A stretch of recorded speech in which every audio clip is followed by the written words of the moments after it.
జిల్లా ఎస్పీ వకుల్ జిందాల్ ఆదేశాలతో Tenali two town పోలీసులు వాహన తనిఖీల స్పెషల్ డ్రైవ్ ను నిర్వహించారు. స్థానిక ఆర్టీసీ బస్టాండ్ సమీపంలోని స్తూపం సెంటర్లో two town CI Dasari Ravindra Babu, ఎస్ఐలు పి లలిత్ కుమార్, సురేష్లు వాహనాలను తనిఖీ చేశారు. పత్రాలు లేని, లైసెన్స్ లేని వాహనదారులను గుర్తించి అపరాధ రుసుము విధించారు. ఈ సందర్భంగా సిఐ దాసరి రవీంద్రబాబు మాట్లాడుతూ వాహనదారులు నిబంధనలను పాటించాలని స్పష్టం చేశారు. అన్ని పత్రాలు ఉండాలని చెప్పారు. బైక్ల లైసెన్సర్లు మార్చడం, హార్న్లు మార్చడం చేయకూడదని చెప్పారు. మైనర్లకు వాహనాలు ఇస్తే తల్లిదండ్రులపైన చర్యలు తీసుకుంటామని హెచ్చరించారు.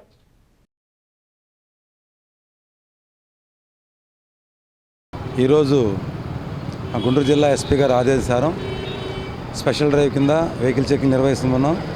స్తూపం సెంటర్లో టూ టౌన్ పోలీస్ లిమిట్స్లో. దీని మీద ఇది మైనర్ డ్రైవింగ్స్ కానీ, సైలెన్సర్లు కొత్త బిగించి సౌండ్ పొల్యూషన్ చేసే వాహనాలను కానీ, triple riding, rash driving, licence లేకుండా, నెంబర్ ప్లేట్ లేకుండా వాటి మీద పట్టుకొని చలానా విధిస్తున్నాం.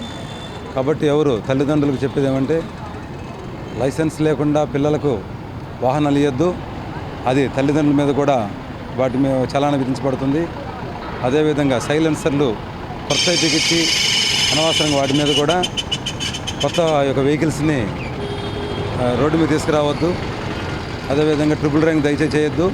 యాక్సిడెంట్లు ఎక్కువ అవుతున్న దృష్ట్యా వీటన్నిటి మీద ఫోకస్ చేయడం జరిగింది.